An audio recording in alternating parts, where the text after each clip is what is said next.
નમસ્કાર, મંતવ્ય ન્યૂઝમાં આપનું સ્વાગત છે. હું છું કોણ. જમ્મુ કાશ્મીરના પહલગામમાં હુમલાની ઘટના બની ત્યારબાદથી ભારત અને પાકિસ્તાન વચ્ચે સતત તણાવ વધી રહ્યો છે. ભારત તરફથી પણ અનેક એવા આકરા પગલાં લેવામાં આવ્યા છે, જ્યારે ભારત કોઈપણ સ્થિતિને પહોંચી વળવા માટે સંપૂર્ણ તૈયારીમાં છે. હવે આ દરમિયાન સ્થિતિ આવી છે, ગૃહ મંત્રાલયે દરેક રાજ્યોને 7 મેના રોજ એટલે કે આવતીકાલે મોક ડ્રીલ કરવા માટે જણાવ્યું છે. દેશભરના 244 જિલ્લાઓમાં 7 મેના રોજ મોટા પાયે સિવિલ ડિફેન્સ મોક ડ્રીલનું આયોજન કરવાની સૂચના આપવામાં આવી છે, જેનો મુખ્ય ઉદ્દેશ નાગરિકોને યુદ્ધ જેવી કટોકટીની સ્થિતિમાં વિશેષ રૂપે હવાઈ કે અન્ય હુમલામાં બચવા માટે તૈયાર કરવાનો છે. આપણે જણાવી દઈએ કે 54 વર્ષ પછી દેશમાં સિવિલ ડિફેન્સ મોક ડ્રીલ યોજાઈ રહી છે, ત્યારે આ મોક ડ્રીલમાં કઈ એવી બાબતો હશે, કયા મુદ્દાઓ છે જેના પર ખાસ ધ્યાન આપવામાં આવશે. જો સાયરન વાગે છે તો શું કરવું, સાયરન કયા સ્થળો ઉપર લગાવવામાં આવશે, બ્લેકઆઉટને લઈને પણ વાતચીત થઈ રહી છે. બ્લેકઆઉટ ક્યારે લગાવવામાં આવશે, આ તમામ મુદ્દાઓ વિશે જાણીશું આ ખાસ વિશેષ રજૂઆતમાં.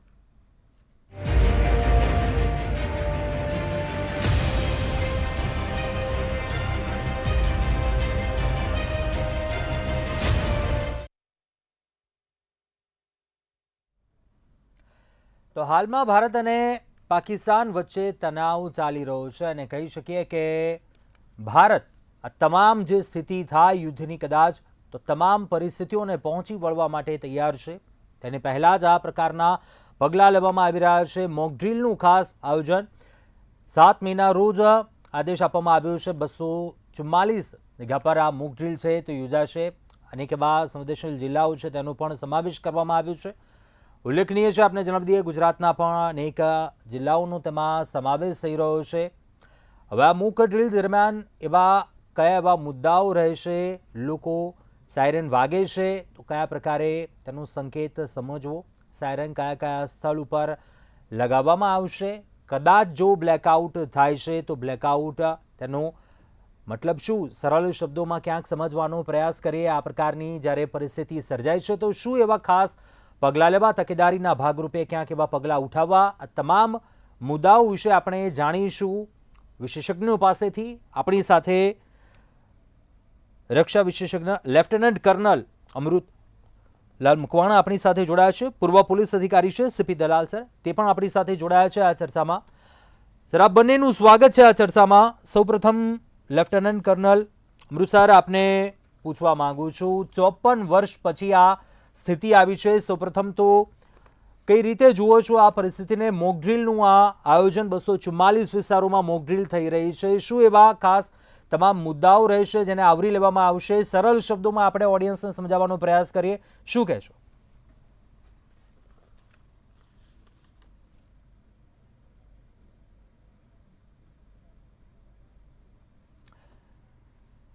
લાગે છે ટેકનિકલ પ્રોબ્લેમ સર્જાયો છે, અવાજ નથી પહોંચી રહ્યો. સીપી દલાલ સર, આપ કઈ રીતે જુઓ છો 54 વર્ષ પછી આ પ્રકારની મોક ડ્રીલ? સરળ શબ્દોમાં આપણે દર્શક મિત્રોને સમજાવવાનો પ્રયાસ કરીએ. આ મોક ડ્રીલ પહેલાં તો છે શું, કઈ રીતે યોજાશે, કયા એવા મુદ્દાઓને આવરી લેવામાં આવશે, જણાવશો?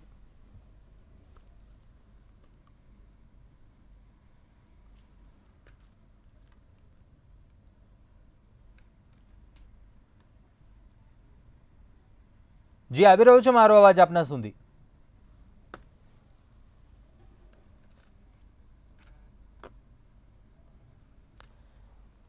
તો હાલની જે તણાવની પરિસ્થિતિ છે, પરંતુ આપને જણાવી દઈએ કે મોક ડ્રીલમાં અનેક એવા મુદ્દાઓ ઉપર જ્યાં ખાસ ભાર મૂકવામાં આવશે, એવા મુદ્દાઓ ઉપર હવાઈ હુમલાની ચેતવણી આપતા સાયરન વગાડવામાં આવશે. હુમલા સમયે નાગરિકોને પોતાની સુરક્ષા માટેની આ એક ટ્રેનિંગ છે. મોક ડ્રીલ દરમિયાન બ્લેકઆઉટ કરવામાં આવશે. મહત્વપૂર્ણ કારખાના એવા ઠેકાણાઓને હુમલા સમયે સંતાવવા, લોકોની જગ્યા ખાલી કરવા તેમજ સેફ પ્લેસ સુધી પહોંચવાની આ ખાસ ટ્રેનિંગ આવતીકાલે ગુજરાતના 15 જિલ્લામાં આ મોક ડ્રીલ થશે. યુદ્ધમાં બચવાની આ વિશેષ ટ્રેનિંગ આપવામાં આવશે. દેશના 244 વિસ્તારોમાં મોક ડ્રીલ યોજાશે. કેન્દ્રીય ગૃહ મંત્રાલયે મોકડ્રીલનો આદેશ આપ્યો છે અને 54 વર્ષ પછી દેશમાં સિવિલ ડિફેન્સ આ મોકડ્રીલ વાયુ હુમલાની ચેતવણી આપતું સાયરન વાગશે. આ સાથે જો કદાચ હુમલો થાય છે એવી પરિસ્થિતિ ક્યાંક સર્જાય છે, નાગરિકો, સામાન્ય લોકો જે પોતાની સુરક્ષા માટે અધિકારી પણ શું કરે તે સમય દરમિયાન તેની ટ્રેનિંગ આપવામાં આવશે. મોકડ્રીલ દરમિયાન બ્લેકઆઉટ પણ કરવામાં આવશે, તે પણ જાણવાનો પ્રયાસ કરીશું કે એ કયા પ્રકારે હોય છે. મહત્વપૂર્ણ એવા ઠેકાણાઓ હોય, જો કદાચ હુમલાની પરિસ્થિતિ સર્જાય છે તો તે સમયે ક્યાં પહોંચવું, સલામત રહેવું હોય તે સમયે ક્યાં પહોંચવું, લોકોને જગ્યા ખાલી કરવા, સેફ પ્લેસ સુધી પહોંચવાની આ એક પ્રકારની ટ્રેનિંગ. જો સાયરન વાગે છે તો શું કરવું તે મુદ્દાઓને પણ ક્યાંક સમજાવવામાં આવશે. તાત્કાલિક સલામત સ્થળ ઉપર પહોંચે તેવો સાયરન વાગે છે તો ગભરાય નહીં, ખુલ્લા જેવા વિસ્તારો હોય ત્યાંથી દૂર રહે, ઘર તેમજ સુરક્ષિત ઇમારતો હોય તેમાં પ્રવેશી જાય. આ સાથે ટીવી, રેડિયો, સરકારી ચેતવણીઓ છે તેના પર ખાસ ધ્યાન આપે. સૌથી મોટી વાત કે અફવાઓથી દૂર રહે. વહીવટી તંત્ર દ્વારા જે સૂચનાઓ આપવામાં આવતી હોય છે, આ પ્રકારની જ્યારે પરિસ્થિતિ સર્જાય છે તો તે જ સમય દરમિયાન તે સૂચનાઓનું પાલન કરશે. આપને એ પણ જણાવી દઈએ આ સાયરન છે કયા કયા સ્થળો પર લગાવવામાં આવશે. તો સરકારી મકાન હોય, પોલીસ મુખ્યાલય, ફાયર સ્ટેશન, લશ્કરી થાના, શહેરના એવા મોટા બજારો, પિંચ પોઈન્ટ હોય છે, આ તમામ એવા સ્થળો ઉપર છે જ્યાં સાયરન લગાવવામાં આવશે. 54 વર્ષ પછી આ સ્થિતિ છે અને મોકડ્રીલ યોજાવા જઈ રહી છે. દેશના 244 જિલ્લાઓ, વિસ્તારો છે ત્યાં આ મોકડ્રીલ યોજાશે. કેન્દ્રીય ગૃહ મંત્રાલયે આ મોકડ્રીલનો આદેશ આપ્યો છે.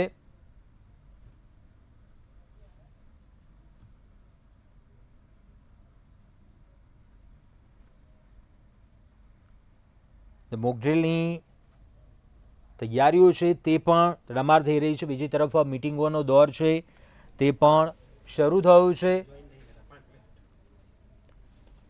એ તમામ મુદ્દાઓને લઈને તૈયારીઓ થઈ રહી છે. ફરી એકવાર આપને જણાવી દઈએ કે મોકડ્રીલમાં અનેક એવા જે મુદ્દાઓ છે તેના પર ખાસ ધ્યાન, ભાર મૂકવામાં આવી રહ્યો છે. હવાઈ હુમલાની ચેતવણી આપતા સાયરન વાગશે.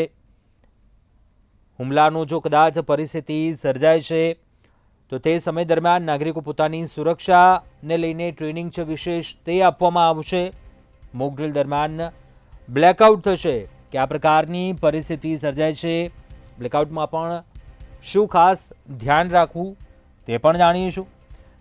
મહત્વપૂર્ણ એવા સ્થળો હોય છે, ઠેકાણાઓ હોય છે, જો કદાચ હુમલાની પરિસ્થિતિ સર્જાય છે ક્યાં સંતાઈ જવું, લોકોને કયું સ્થળ છે તે ખાલી કરવું, જગ્યા તે સમય દરમિયાન છોડી દેવી, સેફ પ્લેસ સુધી કઈ રીતે પહોંચવું તે ખાસ ધ્યાન રાખવામાં આવશે. જો સાયરન વાગે છે, સૌથી મોટી વાત તો ગભરાવું નહીં, તાત્કાલિક સલામત સ્થળ ઉપર પહોંચવાનું, ખસેડવાનું આ એક સિગ્નલ હોય છે. જો સાયરન વાગે છે ત્યારે ગભરાવું નહીં અને ખુલ્લા વિસ્તારોથી દૂર પહોંચી જવું. ઘર હોય, સુરક્ષિત ઇમારતો તેની અંદર પ્રવેશી જવું. ટીવી, રેડિયો, સરકારી ચેતવણીઓ જે આપતા હોય છે તે તમામ ઉપર ખાસ ધ્યાન રાખવું. સૌથી મોટી વાત કે અફવાઓથી ખાસ દૂર રહેવું. જ્યારે પણ આ પ્રકારની કદાચ જો પરિસ્થિતિ સર્જાય છે, અફવાઓથી ખાસ કરીને દૂર રહેવું. વહીવટી તંત્ર દ્વારા જે સૂચનાઓ પહોંચાડવામાં આવતી હોય છે સામાન્ય નાગરિકો સુધી, લોકો સુધી, તે સૂચનાઓનું યોગ્યપણે તે પાલન કરવું.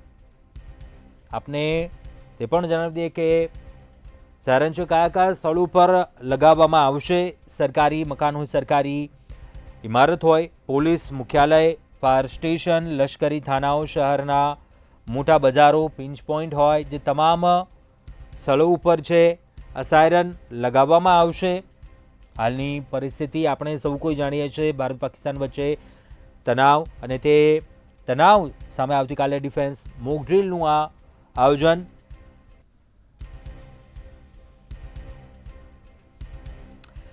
આપણી સાથે પૂર્વ પોલીસ અધિકારી સીપી દલાલ સર જોડાયા છે.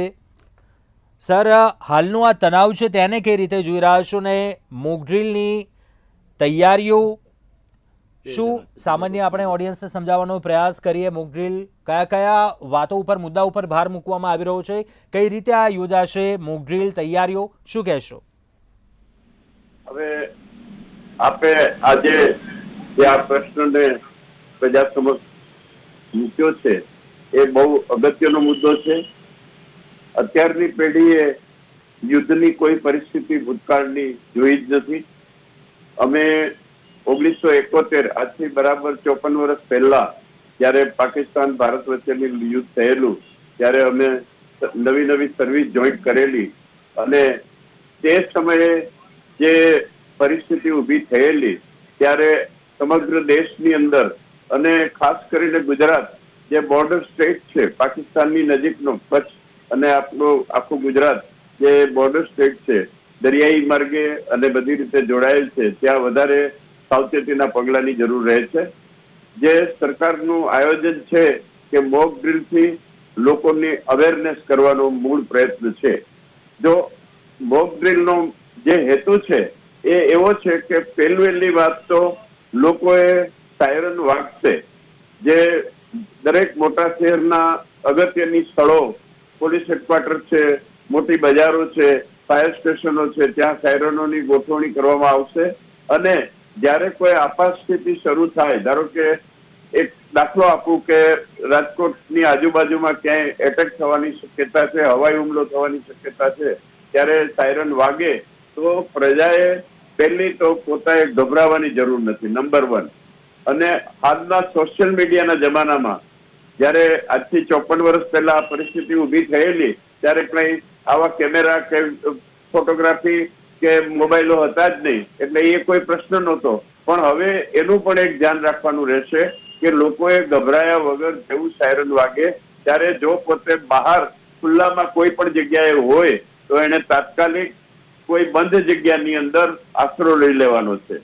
અને જો આપણા ઉપરથી આપણને એમ લાગે કે કોઈ કોઈ એરક્રાફ્ટ પસાર થઈ રહ્યું છે તો એ એરક્રાફ્ટનો અવાજ, એની જે મુવમેન્ટ છે એનાથી ગભરાયા વગર આપણે આપણી જાતને જમીનને પેરેલલ સુઈ જઈએ અને આપણી ઉપર મકાનનો કે બંધ નિધનનો આશરો હોય તો આપણે એમાં સલામત રહી શકીએ. આ બધી તૈયારીઓ કાલથી જે ભારત સરકારના આદેશથી દરેક રાજ્ય સરકારો મોક ડ્રીલ યોજે છે, તો આ મોક ડ્રીલ જે સિવિલ ડિફેન્સ ખાતું છે જેને અત્યારે આમાં એક્ટિવ છે એ ડિઝાસ્ટર મેનેજમેન્ટ છે. આ પણ ડિઝાસ્ટર મેનેજમેન્ટનો જ એક ભાગ છે. એટલે લોકોમાં આ અવેરનેસ આવે એનો સરકારનો આશય છે અને લોકોએ પણ એ સમજવાની જરૂર છે કે ખોટી અફવાઓથી કંઈક પણ બને તો તાત્કાલિક બધે ફોન કરીને પૂછવું તમારે ત્યાં શું થયું ને આ શું થયું ને, એના કરતા જે સરકાર તરફથી વહીવટી તંત્ર તરફથી સૂચનાઓ મળે એનું બહુ શાંતિથી સમજવાની અને સમજીને એનો અમલ કરવો, તો જ આપણી કંઈક પણ ખરેખર કટોકટીની પરિસ્થિતિ ઉપસ્થિત થાય તો આપણે એમાં આપણો બચાવ કરી શકીએ, આપણી સાથે જોડાયેલાનો બચાવ કરી શકીએ અને આપણે આનો મક્કમતાથી સામનો કરી શકીએ. સર, આપને એક પ્રશ્ન પૂછવા માંગુ છું. બ્લેકઆઉટ કરવામાં આવશે મોક ડ્રીલ દરમિયાન. બ્લેકઆઉટને આપણે દર્શક મિત્રોને સમજાવવાનો પ્રયાસ કરીએ સરળ શબ્દોમાં, કઈ રીતે થતું હોય છે, શું એમાં ખાસ એવું ધ્યાન રાખવાનું હોય છે, તેને લઈને સમજાવવાનો પ્રયાસ કરશો. બ્લેકઆઉટનો પ્રશ્ન રાત્રિના સમયે આવે છે, સૂર્યાસ્ત થયા પછી. આપણે દરેક જગ્યાએ હવે તો વીજળીનો વપરાશ ખૂબ જ મોટા પ્રમાણમાં છે. હું જે 54 વર્ષ પહેલાની વાત કરું છું, 1971ની, ત્યારે વીજળી તો હતી જ પણ એનું પ્રમાણ અત્યાર કરતા ઘણું ઓછું હતું. એટલે બ્લેકઆઉટ એટલે કોઈ પણ સંજોગોમાં આપણે જે એરિયામાં છીએ એ એરિયા ફ્લાઇટ ઉપરથી, એટલે એરક્રાફ્ટ એને જોઈ ન શકે, એને જોવા માટેનો એક જ રસ્તો છે કે નીચે લાઇટો છે.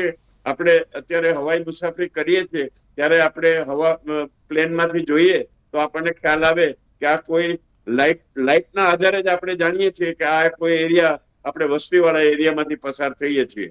તો એ સમયે બ્લેકઆઉટનો મતલબ એ છે કે ઘરમાંથી પણ બારી બારણા કમ્પ્લીટ બંધ રાખી એને કર્ટેલિંગ કરવા પડે.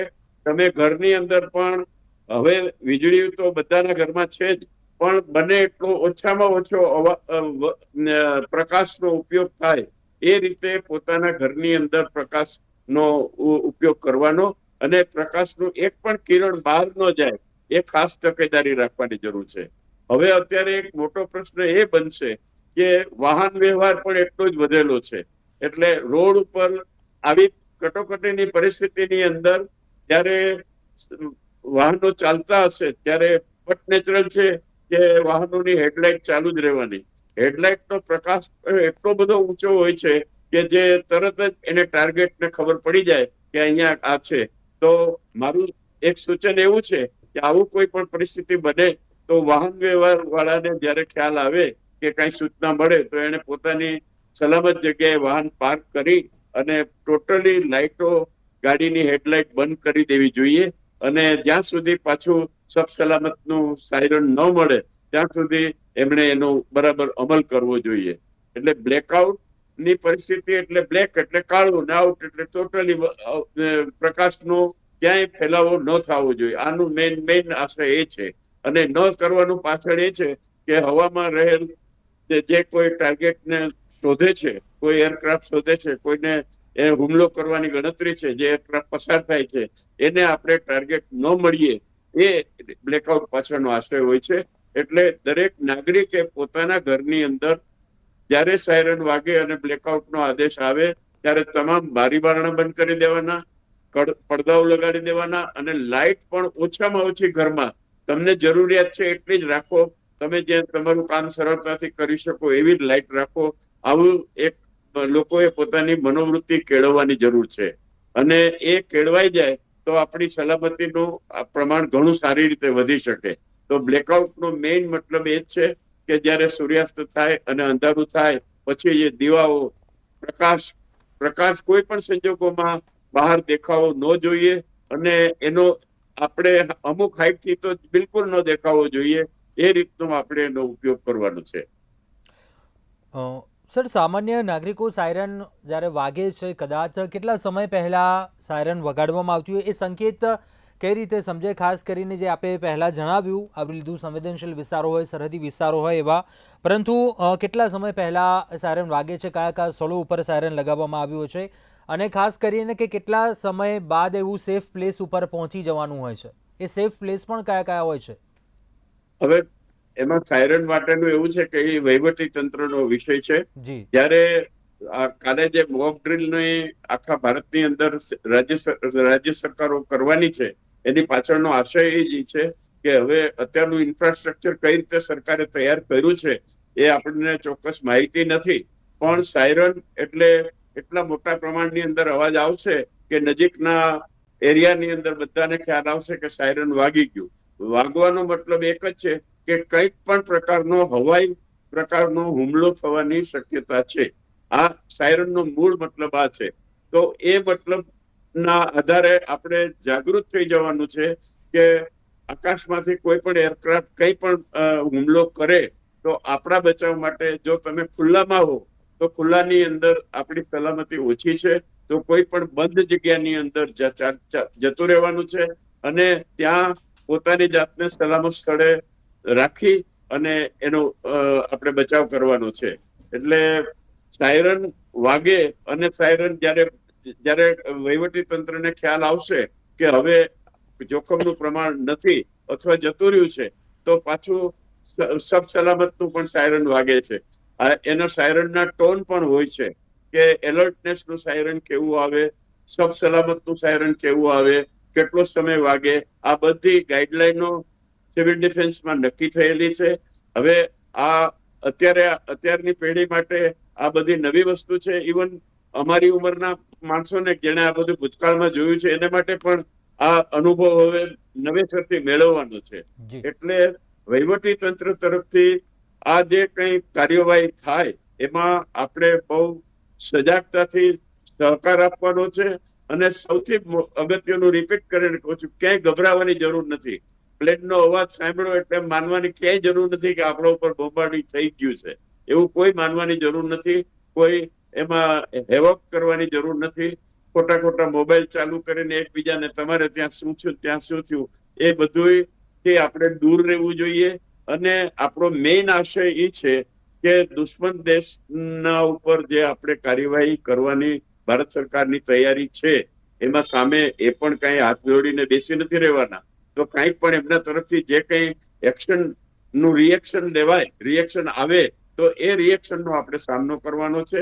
અને એમાં ખાસ રાત્રિના સમયમાં બ્લેકઆઉટ અને દિવસના સમયની અંદર જ્યારે આવી પરિસ્થિતિ ઊભી થાય તો ખાસ ફરીથી મારી સૂચના છે કે ખુલ્લી જગ્યામાંથી તમારે કોઈ પણ બંધ નિધનની અંદર, એટલે જ્યાં આપણને સારામાં સારું રૂફનું પ્રોટેક્શન મળતું હોય એવી જગ્યાએ આવી જવાની જરૂર છે.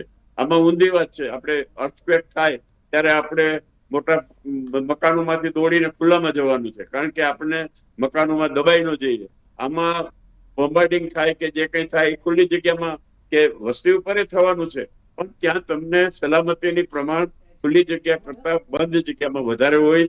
એના કારણે આ પરિસ્થિતિને આપણે સામનો એ રીતે કરવાનો છે. ચોક્કસથી આપે જાણકારી આપી સીપી દલાલ સર, ખૂબ ખૂબ આભાર આપનો. સમયનો અભાવ છે, આપણે ચર્ચા અહીં અટકાવીએ. આપે જાણકારી આપી, ખૂબ ખૂબ આભાર આપનો સર. તો ક્યાંક હાલનો જે તણાવ છે, ભારત પણ તૈયાર છે. આવતીકાલે મોકડ્રીલ થશે, તમામ જે વિષયો છે, મુદ્દાઓ છે મોકડ્રીલને લઈને, તેને લઈને જાણકારી આપવામાં આવશે. અત્યારે આ વિશેષ રજૂઆતમાં બસ આટલું. વધુ સમાચારો જોવા માટે આપ જોતા રહો મંતવ્ય ન્યૂઝ. નમસ્કાર.